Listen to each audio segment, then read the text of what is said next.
Good morning everyone, সবাই কেমন আছেন? তো আজকে হচ্ছে এটা একটা আনবক্সিং ভিডিও ধরতে পারেন। এটা হচ্ছে ভিসা আনবক্সিং। সো গত ২০ তারিখ, আজকে হচ্ছে ২৫ তারিখ। ২০ তারিখ হচ্ছে তাইওয়ানের জন্য টুরিস্ট ভিসার এপ্লাই করছিলাম। সো আজকে হচ্ছে বাসায় লেটার প্যাক যেহেতু দিয়েছিলাম, সেজন্য আজকে হচ্ছে বাসায় পাঠাইছে। সো মাত্র একটু আগে ঘুম থেকে উঠলাম। ঘুম থেকে উঠে দেখি বাসায় এটা আসছে। সো আনবক্সিং করি এটা।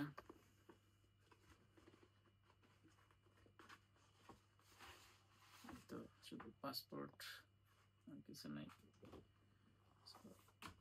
ভিসাটা যদি একটু দেখি,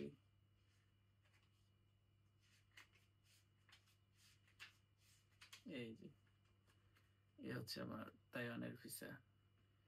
14 দিনের জন্য ভিসা দিছে। সো আসলে অনেক খুশি। ইনশাল্লাহ নেক্সট ডে তাইওয়ান যাবো ইনশাল্লাহ। দোয়া করবেন সবাই। ধন্যবাদ।